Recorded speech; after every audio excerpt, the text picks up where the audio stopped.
What's up, everybody? Welcome to another episode of Yala,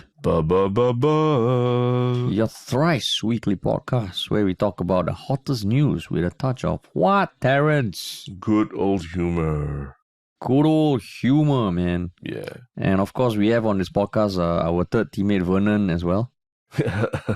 Right? Vernon? Yeah. Vernon. For those of you who have no idea who the fuck Vernon is, because one of our subreddit members tried inputting into ChatGPT the question whether is Yalabat a good podcast in Singapore. They describe the podcast about what we do, but they also said it's run by Terrence, Harish, and Vernon. Vernon. Yeah. So Vernon is just a combination of probably Tristen and our frequent guest. Vernon. Vernon. But yeah, man. It's the middle of the week. Back. Yeah. So how's the week been? Okay lah. Like nothing too eventful. It feels like things just day after day, man. Day in, day out. I don't know. Like so sad. I know. There's a like boring answer. Sad existence. Yeah. No, but you're it's describing good your days. married life, is it? I'm describing married life. No, it's good. It's good days. See, that applies to good days and bad days. So it's like every day is good, but does it mean that if all the days are good, then is anything good? I don't know. Yeah. So basically, I'm saying when you ask me how was my start of the week, I'm like, I don't have a substantial answer, man. How would you answer it? Less eventful. I think last week because of parliamentary sittings and Grab and Tin Pei and all these things.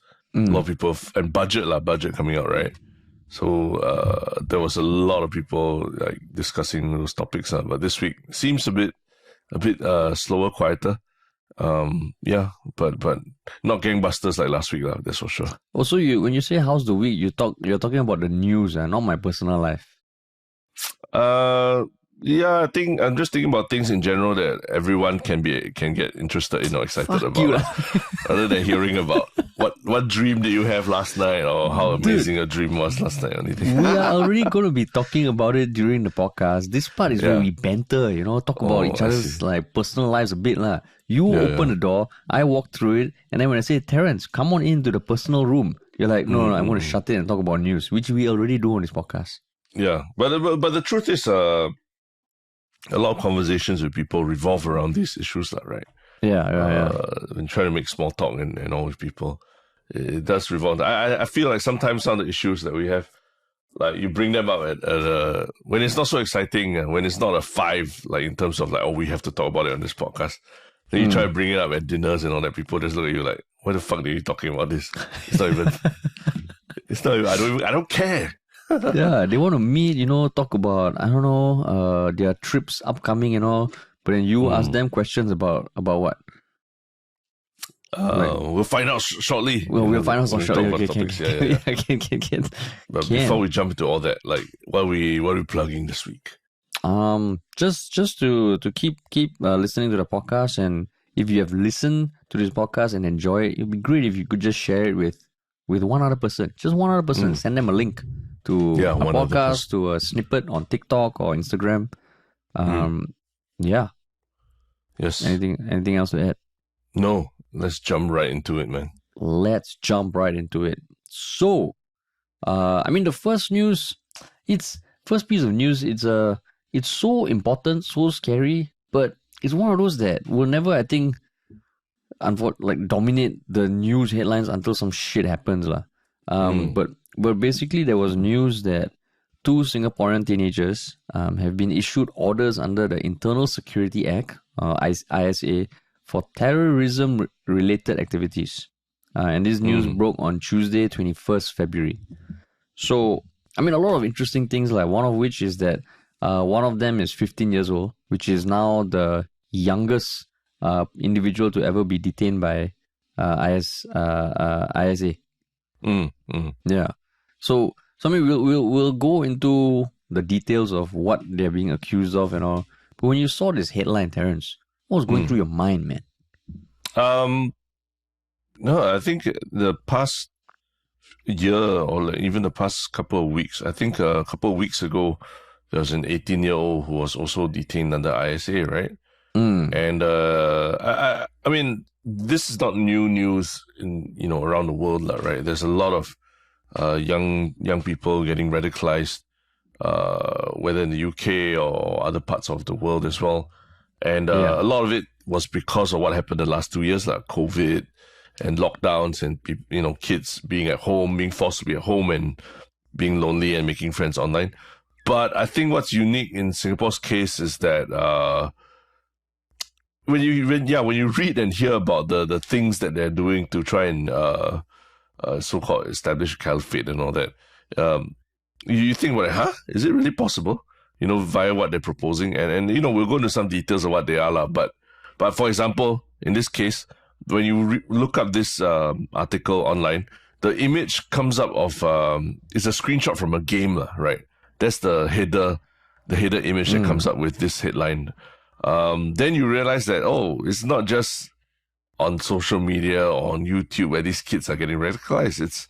It's online games like Roblox, where they're like little basic blockish creatures walking around, and now they're being used as meeting grounds for terrorism propaganda to be spread, right? So it's kind of crazy because, you think about Singapore's context, we're a very small island. There's not a lot of places or private spaces where groups can meet and plan kind of terrorist activities. Our kids have started going to even gaming platforms to do this, and that, I don't know, it's equally disturbing but also equally like awe-inspiring at the same time, Awe-inspiring. As in, they're, people are getting very, very creative about these things. But don't you see it as like a natural extension? I mean, we've seen, it's old news that the terrorist groups recruit via Twitter and social media. So now gaming is the next frontier. So, as in, is it a natural extension? Possibly, but it's to really see it happening and to see so close to home. The places that they were targeting and considering carrying out terrorist attacks. These are real places all around Singapore, right? So it's always sends a chill down your spine when they actually cut so close to the bone. Yeah, exactly. Yeah. And I mean, like when I saw the headline, I was like, oh shit, not again, because it's been happening more than ever before, but it's still not a frequent thing. It's not like, every parliamentary setting, like Leong Man Wai asks a question that ruffles some feathers. It's almost you're like, okay, this happens. But whenever this happens, I always get chills, man. And like for what you said about the screenshot of Roblox, essentially, I think the first time that it felt like it reached the point where people were getting chills was back in 2021. So towards the end of 2022, the guy was detained. 27 Jan, the news broke. That was the guy who had plans on attacking 2 mosques. And he even had a plan of what he was going to do. He was going to use a machete. He had looked up machetes on Carousel. He had his path for driving a vehicle, which he was going to use his dad's credit card to pay for, like a Blue SG or something. So the plans were all there and they were detained. And I remember we covered that as well. And that was chilling as fuck. But then, in January this year, there was an 18-year-old guy who took measures such as like taking pictures of him with a knife. He went to Coney Island and put a flag there, a self-made flag based on that of Al-Qaeda. And he wanted to start his own caliphate, which he wanted to call the Islamic State of Singapore.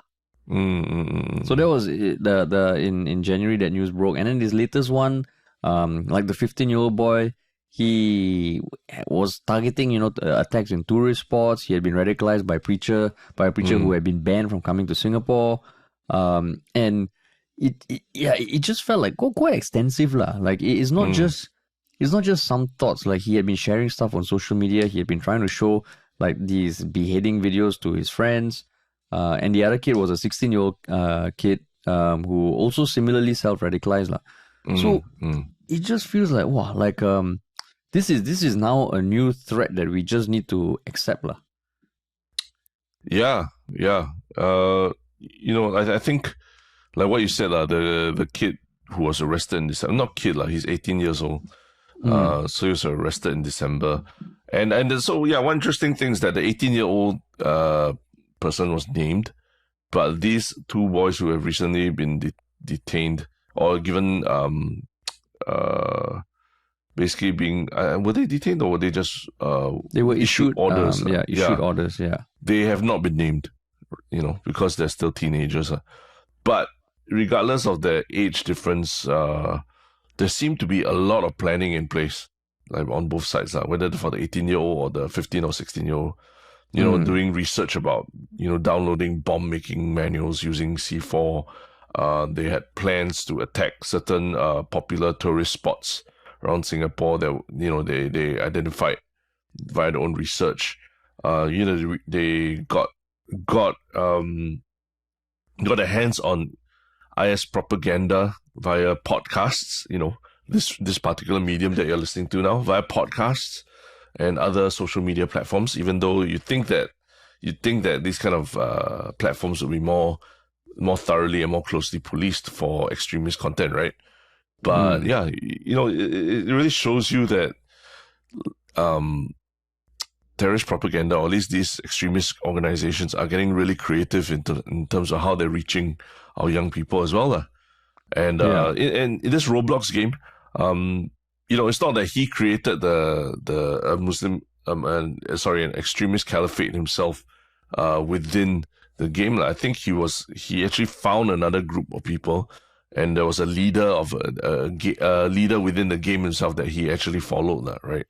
So it tells you that it's not just a process of him, working isolation to create these things. He actually was actively seeking a community of people who already are doing these sorts of planning and these sorts of ideation about extremist activities already. So it's quite shocking, especially for anyone who has young kids and you worry about what they're reading about on social media or what they're exposed to. Yeah, even the games these days, you have to kind of like be aware of what they're doing in the games. Yeah, I mean, if I would much rather prefer they just go on Instagram and look at all those thirst traps. I'm like, just go look at thirst traps. Look at thirst traps. Just do all that, whatever you want to do. Just don't go down this path. But Harish, pornography harms men's minds. Thirst traps do not automatically mean pornography, okay? Also, like water. You look at the bodies of water. Yeah. Bubble tea. I don't know what kind of photos you were thinking, man. To me, bubble tea, those sort of like isotonic drinks. Even reservoirs, big bodies of water as well, right? Yeah, but when you see a reservoir, you don't feel like drinking the water there. No, you need to see a cold drink. But we literally drink the water from, not literally. The water does come from reservoirs. Okay, dude. Then, how about I show you a picture of a chicken? Will you be compared to like a cooked chicken fillet or something? I'll just show you a chicken. There are many steps in between, right? Yes. So different, right? You show me a reservoir. I'm like, thirst traps. But well done in avoiding the discussion about thirst traps. Thirst traps like Mr. Coconut, or Mr. Coconut is a thirst trap. What? Yes, is it not? It's a thirst trap. So but going back to what you're saying about Roblox, like for the uninitiated, maybe you can give a short summary of what your understanding of Roblox is. Actually, to be honest, I had to go and Wikipedia it myself. I'm not big on these kind of like Minecraft or Roblox where you sort of create the game or create a world, and then you have multiplayers and then multiple players come online. So I'm actually not that familiar with Roblox, the game. But you Wikipedia'd it. I Wikipedia'd it, but I wouldn't be able to give you anything that's better than Wikipedia. But do you have a better understanding of it? I mean, for me, it's just what I know. It's and correct. I don't know whether it's fully accurate, but it's basically like an open world where you have these units called blocks, where you can literally build your school. You can build Takashibaya. You can build this, and you yourself are built from blocks, And it's just one of those things. It's like a digital Lego where you can play, you can interact. I'm not so sure what the difference between that and Minecraft is, but that is what I understand Roblox to be. It's kind of like, is it like the metaverse kind of? In some way, I guess you can have But your not digital maybe avatar and all. not in VR lah, not in VR Not in VR, or yeah, AR or not anything. VR. Yeah, it's on the screen. It's you play via your PC or your consoles and all that lah, right? Yeah. So the example that you gave, what the youth found was certain servers on Roblox, which are basically like if you build a world on Roblox, I think that means like a server lah. So he went into these this virtual game settings that actually replicated ISIS conflict zones. Because I said you can build Takashimaya inside, but you can also build other shit like that. So there were conflict zones in Syria and in Marawi, which is in Philippines, that you can enter in the Roblox world and take on different roles. So he became, and I say with air quotes, the spokesperson and chief propagandist for his faction. And they shot and killed enemies in the game.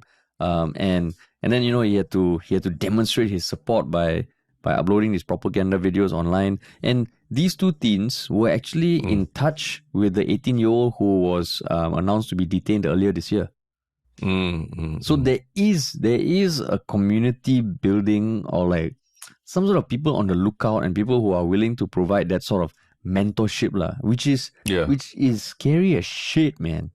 But do you think there's a little bit of do you think there's a little bit of paranoia about something like a game?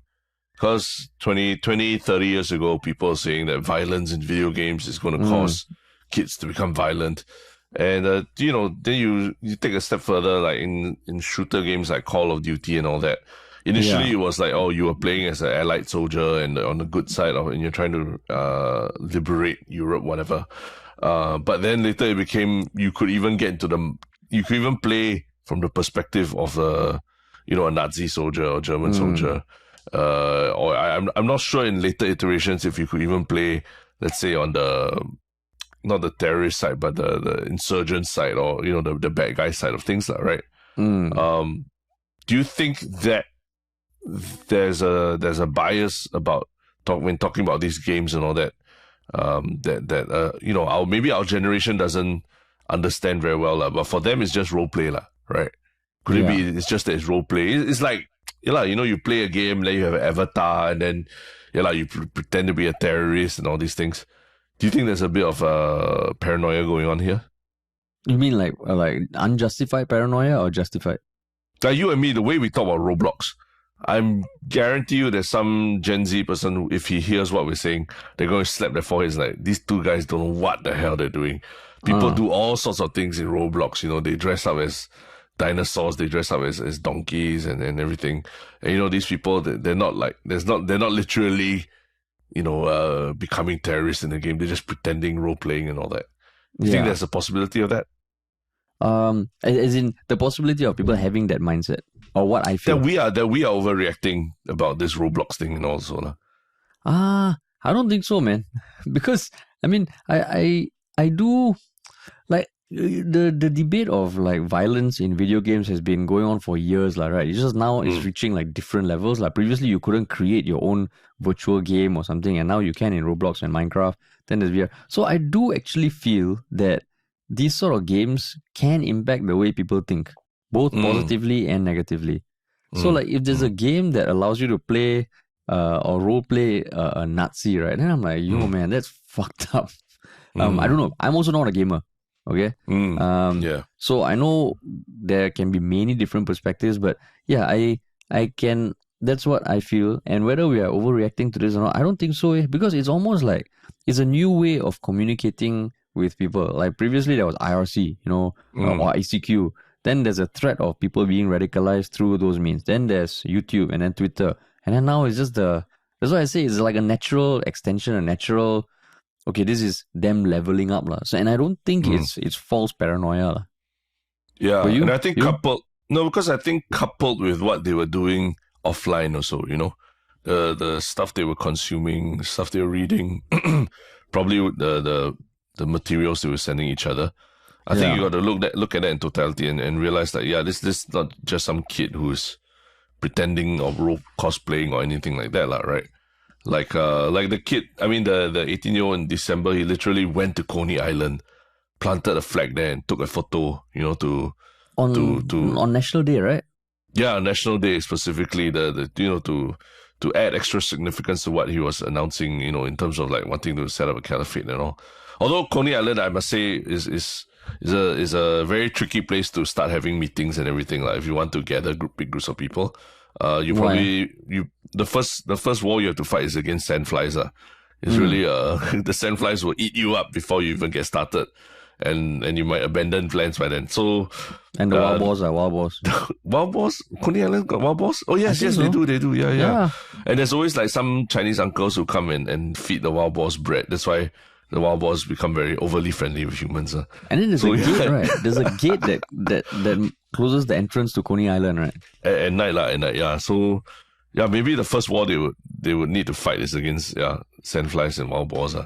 But that aside, it's these things that, they start to encroach on your physical space, not just the online space in which they're really operating. That's where I guess it starts to get dangerous, like you could just be visiting Coney Island to go and cycle or something like that, and then suddenly you see one IS flag planted by the shore or something. Kind of scary. So yeah, I mean, I also think that, it's not just, you don't just look at the game, like you look at what the behavior was in other aspects of their life. And the inevitable conclusion is that, there needs to be an intervention somehow.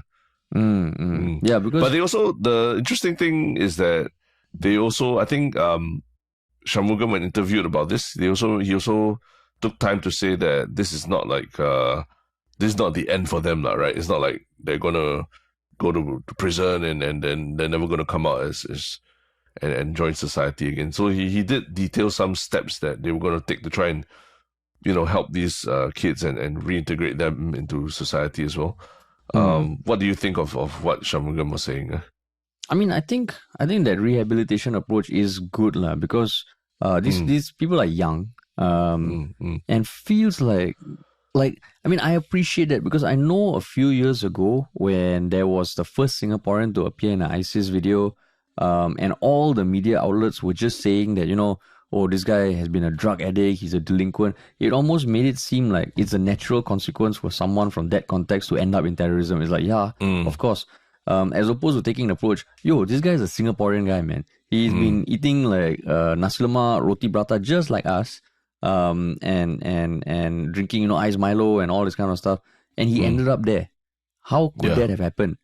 So the fact that they're saying that they're rehabilitating, it feels, I like it, I appreciate it, because they're treating them like, you are Singaporeans, first and foremost, we will take care of you, and you may have gotten radicalized, but no, let's try and find a way back to be a valuable part of society. So I like it.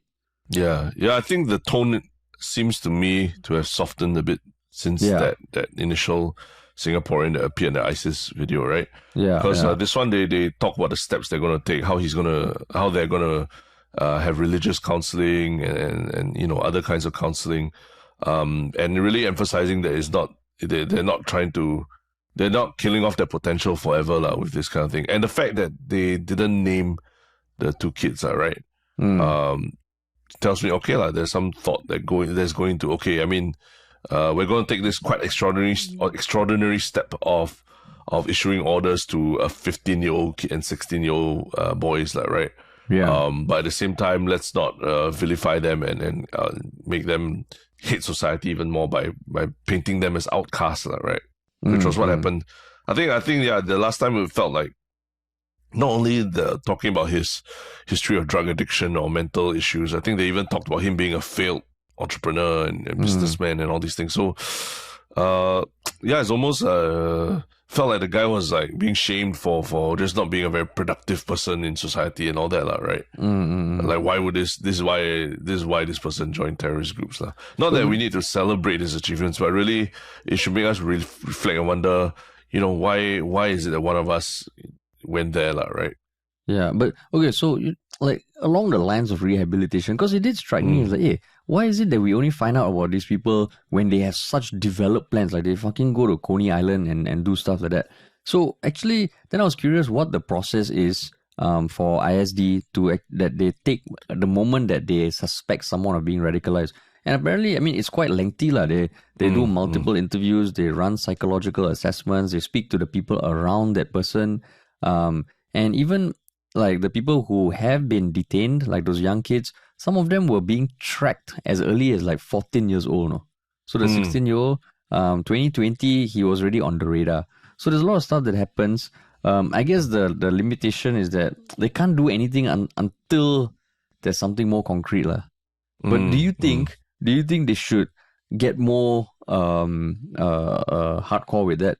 It's like, in school, I don't know whether they still do it, but last time they will do over the PA system, then they call you to go see the dentist, right?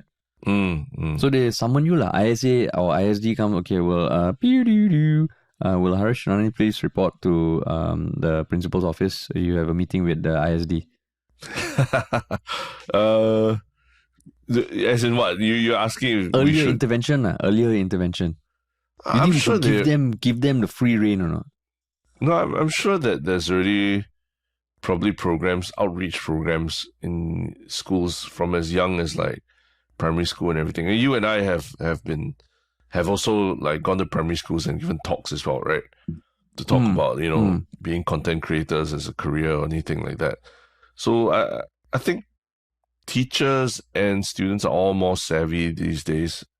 And it's probably at a younger age, you really can start engaging with them to maybe not like what you say, like going to see a dentist, but more like someone coming to school during assembly and giving a talk about why you should, watch even what online spaces you're hanging out, because you never know who are the people that you might meet along the way.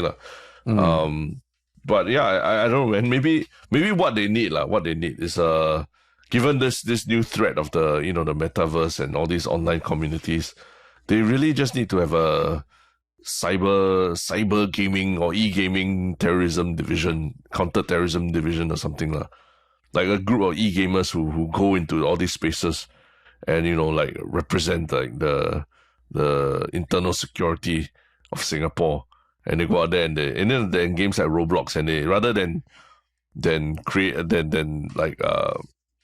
try and ban this kind of like terrorist propaganda, they should go into these games and create like other kinds of spaces where people can hang out rather than go and hang out with other like-minded IS sympathizers right? My first thought was like, like 5 years ago they cannot even use internet in the office now. But then recently, the fact that they're considering ChatGPT and all feels like okay they're a bit more progressive, and I would totally imagine they're already being that maybe it's a bit more covert But you got like maybe you could, let's say you like rather than go to IS or something, like the IS, hang out the IS area within Roblox, the Roblox world, whatever server you create. Like they should create one where you can like have a Q&A session with Shanmugam for example, in Roblox or something. Fuck, in Roblox will go for that. Hey, it will be. You just said yourself, they're using ChatGPT and everything. You never know. They could make it so exciting. They could make it really interesting. Like you can go hang out with K. Shanmugam, in Roblox form. You can go and pet his dogs in Roblox form. And hang out. Maybe deadlift. You do a deadlift contest with Shanmugam or something. Deadlift in Roblox. Meet the MP session. You're like, hello. Who the hell will go there? Yeah. Sponsored by Grab, like there'll be a Grab card that will bring you to that session.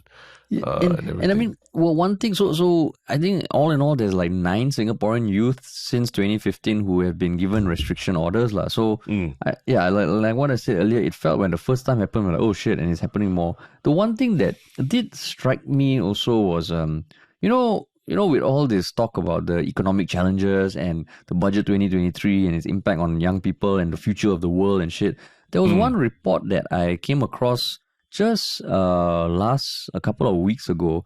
It was actually done by the UNDP, and it was a research into extremism in sub-Saharan Africa. It's like a 158-page report. But one of the things that stuck out to me most, because we've been doing counter-terrorism work for quite a few years now, and after uni, I was like interested in developmental work, and also when I saw this, basically the report showed that the biggest factor as of 2020, after talking to 2,200 different people in 8 African countries like Burkina Faso, Cameroon, including people who at one point were extremists themselves. I think about 1,000 of them had been extremists, but they managed to extricate themselves.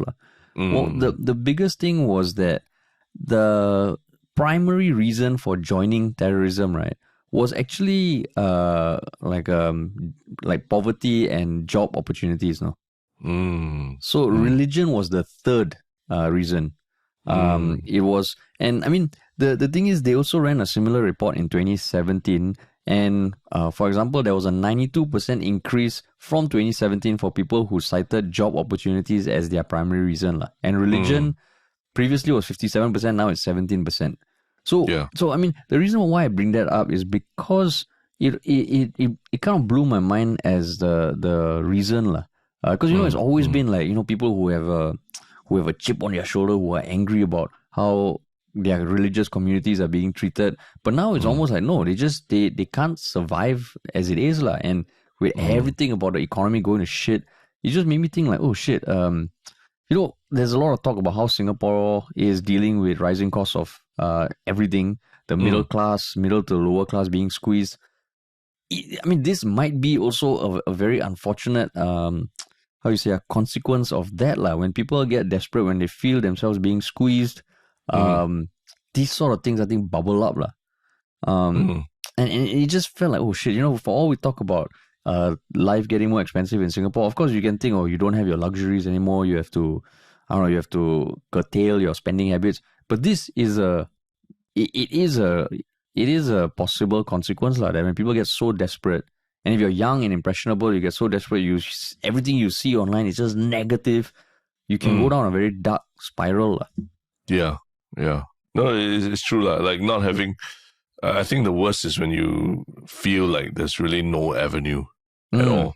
Whether it's no avenue in terms of like reaching out to someone at home, or reaching out to your teachers or what in school, or even getting any kind of assistance from institutions or agencies, right? Yeah. That's when it's very easy to really think that the grass is greener and that there must be a better way to do it, and rather than fix things at home, let's just bomb everything and just start from scratch again, right? Yeah, exactly. It's a very seductive view of how to effect change, but and you kind of got to really guard against that by reaching out to friends or family that you feel are going down that path, rather than treating them as they're weird or strange and all that. Yeah, exactly. Sometimes just even a phone call or a message or something actually does make a big difference, right? And I mean, just building off that, even the fact that we are talking about it and we make fun of Coney Island, sometimes I think also like, fuck, could that be fuel for someone who maybe seriously feels that and feels we are mocking them? Yeah. And that becomes a thing like, oh shit, if they already have a vendetta, like if you read some of their guiding principles, they want to kill non-believers and anyone who, questions their religion. Technically, if you make fun of them, it's doing the same thing. Then, so it just became another element to think, oh shit, how do we actually talk about this?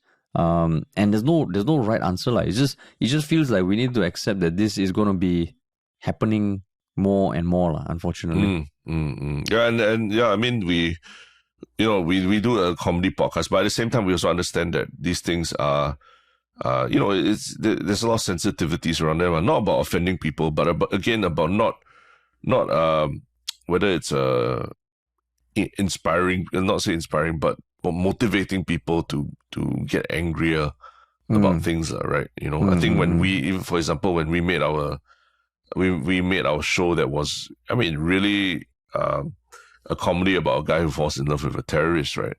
Even then, we still went to great lengths to do our research and everything about how to deal with a lot of these situations in a way that wouldn't glorify a lot of what extremist thinking and actions are, right? Yeah. So I think it would be a whole podcast if we wanted to talk about all those aspects of things. But I think the point is that even the way you talk about it also is important in getting people to feel like they're not being ignored or slighted in a certain way, right? Yeah, man. Yeah. Tricky. But yeah. Tricky. Situation. Yeah. But these are very sensitive times, very polarizing opinions and everything being shared online about things.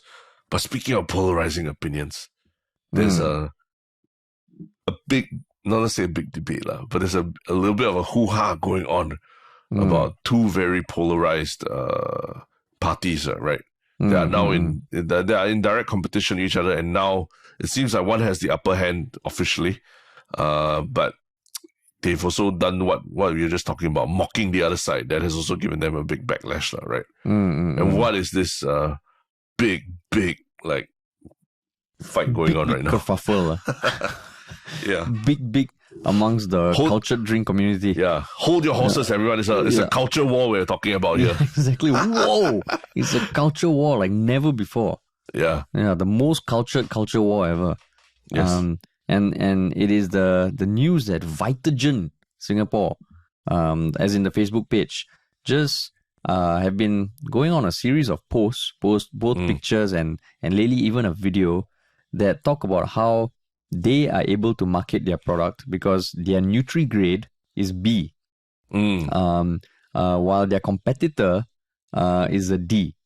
So in their ads, they show their competitor's bottle, but they mosaic it out and they put like a big sign saying not allowed to advertise. So at first it was just picture posts, and they go on to claim that fortunately we are not banned from revealing our benefits. 8 times less white sugar and can be sold in schools.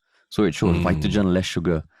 So then there's a video that got posted on 13 February also that starts off with someone in a lab coat holding the competitor's bottle and speaking Japanese, and it's bleeped out. So then the other host starts talking and they say, okay, fortunately we can advertise and Vitagen has less than blah blah blah. So the backlash is because people are saying your drink might be tasty, but this ad is not tasty. It's distasteful. No culture. Culture. Yeah, correct. The Asia One article, cultured or not, Vitagen taunts. I guess the assumption is the competitor is Yakult because the competitor apparently has a D Nutri-Grade rating and Yakult has a D. Yeah. So, how did this earth-shattering news upend your Wednesday morning, Terrence? Maybe no. I mean, honestly, this is like the first time I'm hearing of such a huge difference in the amount of sugar in these two drinks. Because I've always thought them as competitors, but very, very interchangeable in terms of like, in terms of like the how healthy it is, right?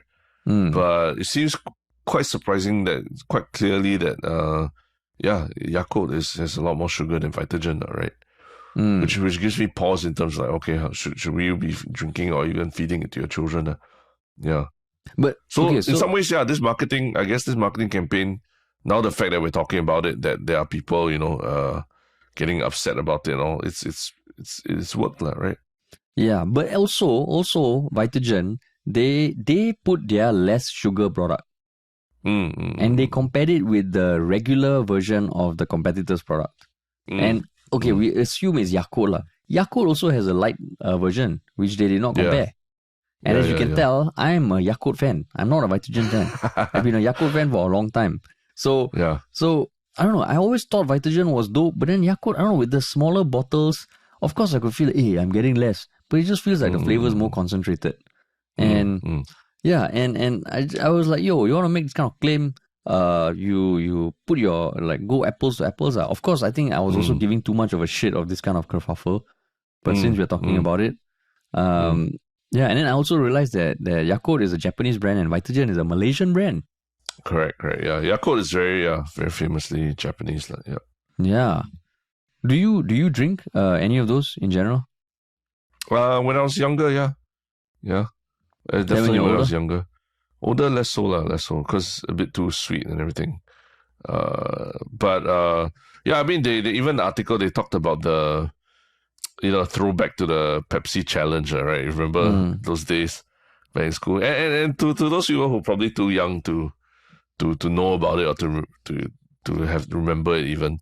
It was a big deal back then, man, the Pepsi challenge. I remember it was a TV ad that they really went around Singapore asking people to taste Pepsi and Coke, and it appeared like a lot of people were choosing Pepsi rather than Coke, and it caused a lot of homebrew kind of experiments that people are doing also, right? To do these blind taste tests, and it was a very big deal, a very big advertising campaign that really made catapulted, I think, Pepsi to another level, right?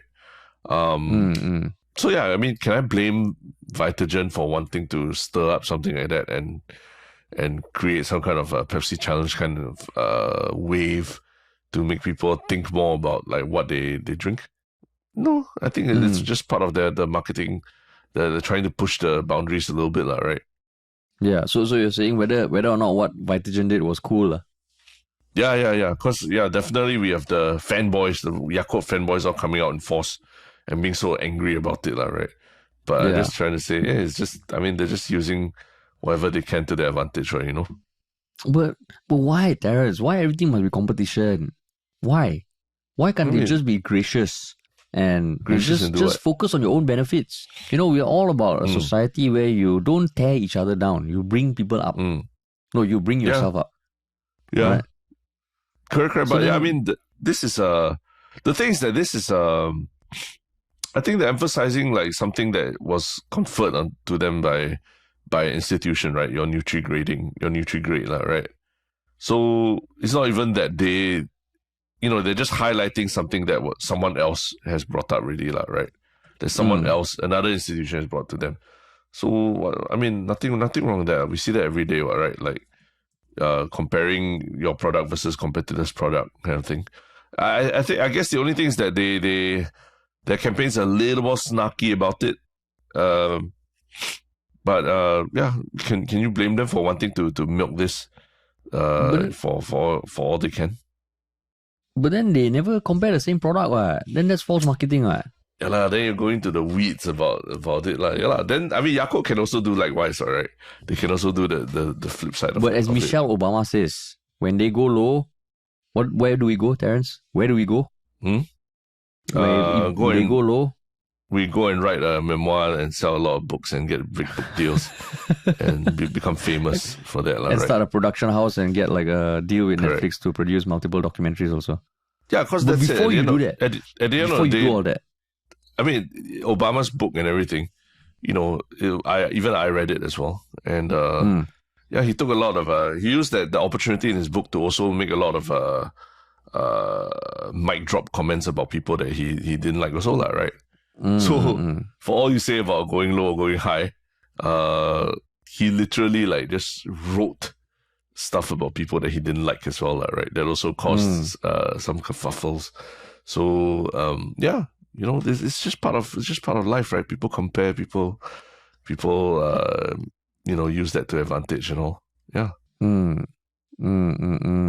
So how come you never say, hey, we should do a creative why Yalabat podcast is better than some other podcasts? Have we ever done anything like that? No, but I always believe podcasts we're sort of like operating on talking to different audiences. Like every podcast has its own niche, right? So it in the sense of a podcast doesn't make sense so much to compare one podcast to another, because we're appealing to different audiences also, right? What floats your boat for Okay Let's Go or Daily Catch Up, different from our audience also. I would think our audience is a bit different from the audiences that listen to those podcasts. Yeah. But no knock on them, because I think, You're saying this is the industry of the cultured milk wars, lah. Yeah, I think they're trying to attack the same demographic, right? Maybe that's the next conversation. You start off with, are you bidet or toilet paper? Yes. Then, are you Vitagen or Yakult?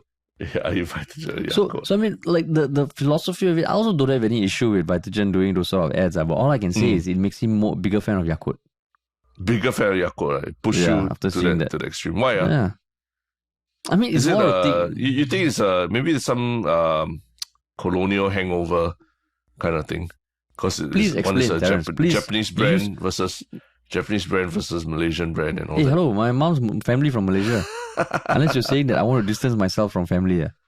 No. That's why, because last time, the colonial overlords and everything, No. You've heard about colonial hangover and No all lah, that, right? okay, it's basically, let's say you meet two people also, and you're thinking, oh, who should I be friends with? And one of them is saying, hey, be friends with me. That person, you cannot trust. You cannot do this. No, you shut the fuck up. The other person who's not trying so hard is the one that I want to be friends with. Not trying so hard, doing their own thing. Yeah. Possibly. Because I think, if anything, I think Japanese brands in general are a lot more, slow moving in terms of how, and they guard their brands very, very carefully, right? The brand image and everything. And so they might not have they're not able to react as quickly to news like this and to plan a campaign to counter this. Whereas, maybe Vitagen is trying to use that to his advantage. Yeah. Suddenly, Yakult come out with some huge campaign. Fucking the Yakult challenge. The Yakult challenge. The Yakult challenge. Then you have to look yourself in the mirror and ask yourself, are you really a Yakult or a Vitagen person? Yeah. But if you had to choose, which would you choose? Just taste-wise or like brand-wise? Now I probably would choose whichever one has less sugar. But Yakult has, like we mentioned, Yakult has the A-Slide, which is less sugar already. So I might go with that. Yeah. Go with Yakult. Cool. But yes. Cool. All right. Fascinating discussion about the culture wars going on. If that didn't impact your day in any way, right, you're dead inside. You are dead inside. Okay. Yeah, you need to go and drink some like probiotics to get things moving inside, right? Yeah, exactly. Cool, man. Yes. All right. As always, what is your one Shiok comment? My one Shiok comment is wait, you wanna go first? Yeah, sure. I think recently someone posted about on our Reddit, right? Asking us, all these like putting out there like, how come we've not spoken about the Keppel corruption case, right? I think it's Tiger King SG asking, why no episode on the Keppel corruption case? Is it too sensitive a subject? I thought, rather than comment or something like that, maybe I can ask you, why Harish, have we not talked about the Keppel corruption case? I think it was one of those things where I felt like there was still a lot of info pending and the conversation would just be very speculative. Also because I think during that week there were so many things to talk about, which was mainly the housing stuff, I think. That was what I recall. Yeah. No, yeah. For me, I think a lot of it is because, every time we think about topics, we also don't want to be too speculative and having to put on our conspiracy theory hats too much as well. And just looking at the case and looking at the reasons why no charges were brought, I think Indrani did explain quite a bit in court about it as well. So yeah, I mean, again, a lot of the material that we would be talking about would be more speculative material. And the truth is, these 6 individuals have been their names are out there already. They have been revealed in, I think, court documents based on the investigations in other parts of the world already, right? So it wasn't like there was a slam dunk case of like, their names are being withheld to protect them or anything like that, because the names are out there. If you really wanted to find them, you can find them now, right? So I didn't feel like it was something that we especially needed to bring up, because if it was something that was a bit more of a yalla butt kind of discussion, then we would talk about it. But didn't feel that much of a yalla butt discussion for me. But thank you regardless, Tiger King SG, for bringing it up so that we could just talk about why we haven't spoken about it. Yeah. Cool. My one Shiok comment is something that was posted more than a week ago by Homegirl Flyer. Also a long time Redditor. She just took a photo of slogans at the Orchard MRT Thomson East Coast Line Station, which was like one of those big LED screens. Together we ride to the east and go beyond. So I don't know that ad is for SMRT or something like that, but they pointed out that Sugar Daddy Hang has made good his promise. Also that they were re-listening to our old episodes during their wintry layovers, because I think they work in aviation. So the fact that people re-listen, wow, I was like, oh, that's pretty dope, man. Because one thing for us, we know we talk about current news, we talk about stuff that in 2-3 weeks might feel dated. So to know people are listening to older episodes means a lot, man. That's true. So maybe it's because they either miss us or they miss us talking about Sugar Daddy Heng or they miss Sugar Daddy Heng. Yeah, I think it's an ad for the Thomson East Coast Line, right? Specifically. Yeah. Thomson East Coast Line, yeah. So at SMRT or something lah. Yeah, that's right. Cool. Yeah. So thanks for that post. Yes. Sweet. Okay. And what about your one Shiok thing, man? My one Shiok thing is I've been just following this camera review tech YouTuber. And initially I found him very annoying. But more recently I come to appreciate his voice. He's actually, I think, a Vietnamese American, if I'm not wrong, YouTuber named Vu Nguyen. I hope I'm not butchering his pronunciation. But I think I like it. There's a lot of YouTubers out there who review camera gear and all, but I think even for me in recent times, I found that these YouTubers, they basically use their cameras to make videos of themselves reviewing cameras. That's all they use the cameras for. They're not actually using the cameras outside in real world situations, taking photos of family, even taking photos of family or on shoots or anything. So, I've come to see the reviews as I have to take it with a huge pinch of salt, because a lot of times, you know how the YouTube economy works, right? Like you want to get a product for free to review it so that you can upload it the moment that the product is released, after the embargo ends and everything, and you don't dare to say. You can't, or you don't dare to say anything bad about the cameras or what, because if you do, then you'll be taken off that list and you won't get the free products to review anymore, right? Yeah. So I've realized, that, as with a lot of things, there's a bit of a perversion of the incentives for YouTube reviewers here, lah. And but what I like about this particular YouTuber is he often calls them out for what he says is very douche tuber behavior, So he comes at all these terms like douche tuber and he just douche tuber. Yeah, he makes it a point to say I paid like fucking $1,200 of my own money for this lens, so I can say whatever the shit I want to say about it. And he says stuff like that, which is very refreshing in that world. I mean, he still makes good points about the reviews and all. So yeah, do I think I'll put a link of it, give him to check out if you're interested in tech and camera reviews and all that. Oh, nice. So this is also along with your other one Shiok thing from last weekend, last episode, I think, was another content creator who calls out fake shit on the online space. So TikTok, my question to you, Terence, why are you so skeptical about everything? No. It's I mean, because I think especially YouTube, right? YouTube and content creation is a real economy on its own already, right? So I think it's always fun and interesting to examine what are the incentives that drive people who create this content, right? Gaming the algorithm or cozying up with sponsors and advertisers and all these things.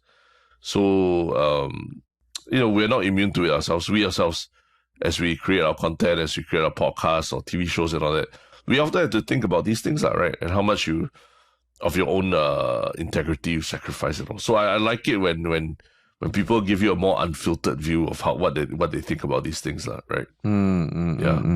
Some rawness. So that's what I'm seeing here. Maybe that's why I am in life, right? Like I enjoy the more rawness and the authentic views rather than the very, very when they're not very. I don't like it when they're not very transparent about the incentives to do things, right? Yeah. For example, just saying that I was sent this camera to review and all the opinions are my own and all doesn't.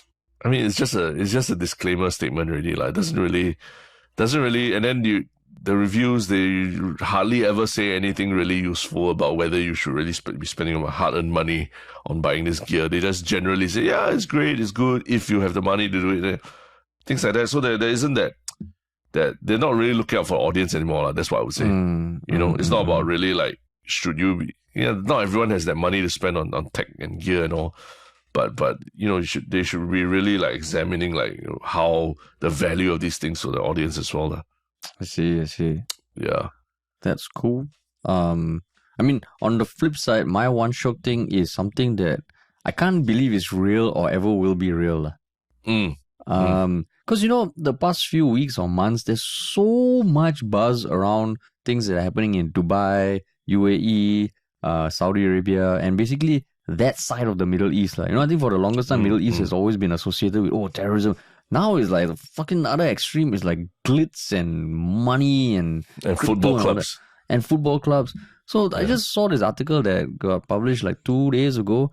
So, previously we talked about the line, right? Which is, I think, Dubai's mega city that is going to be built in the middle of a desert that's supposed to be like combining commercial and residential. So now Saudi Arabia has their own dream vision. They have a website and video to go ahead with it. And it's basically called the new Murabba project. So it was announced by the Crown Prince, Mohammed bin Salman bin Abdul Aziz.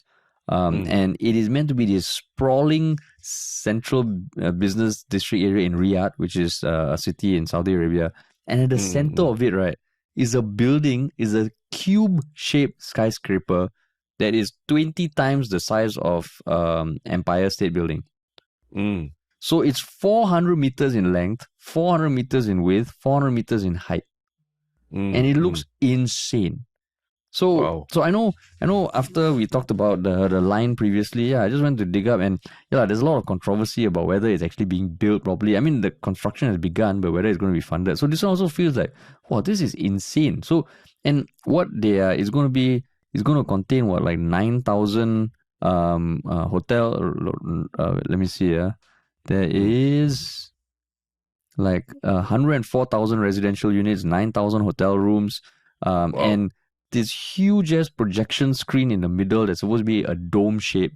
So in the promo video, they say you can feel like what it's lived to eat while living on Mars, being under the water, and it's just insane. So I mean, it's like something out of science fiction. It's part of this $500 billion plan that Saudi Arabia has to promise humanity's next chapter, and it's just a fun thing to look at, lah. I don't know. I don't know how the development state or what state it is, but it's insane, lah. Just as a thought and a visual. Yeah, because we've heard things about the line, right? Like, that it's not actually like gonna be complete or something like that, right? Yeah, something like that. That of course there are these artist renditions and announcements, but who's actually there to really verify if everything like that is really happening at a pace that it won't drag out for 10 years or 20 years or something like that, right? Yeah. I mean, so we don't know, man. The motivation around all this is apparently their recognition that they need to move their country away from dependence on oil. So another article I read, I think Dubai is trying all their best to lure hedge funds to set up in Dubai. So I think they know they have a timeline. I think for Saudi is like by 2030 to not be so reliant on oil. So there is a fire under their ass, lah. Yeah. And I mean, you see it like literally like the World Cup, and I think Qatar is now in talks to buy Manchester United, right? Your favorite club. As in, oh, excuse me. As in what? It's the Qatari sovereign fund or something, is it? Yeah. So there's a very big drive towards diversification of the economy, and I think entertainment specifically is one big way. I think they know that if you win the culture wars, pun intended, right? Like what we discussed earlier, if you win the culture wars, bodes well for the future of your country as well. So yeah, you're going to see them host more international events, own more stakes in football clubs, have more star players, visiting the place. Also. I don't know. Yeah, tourism. I think tourism, it'll take a while to really make it a really big tourist destination. But I mean, my mom and her siblings are flying to Dubai tonight. Oh yeah. So there you go. It's working somewhat. Tourism. Really, right? Yeah. And we've been to Dubai ourselves, right? We've been paid to go there and make videos as well. So it's there's a lot of interesting videos out there. about this topic, about how Qatar is like the World Cup was just the first step, lah, basically. The first step, correct. Yeah, it was the first step. Yeah. Cool, man. Cool. Awesome. Thanks for listening, everybody, and we will be back in the next few days.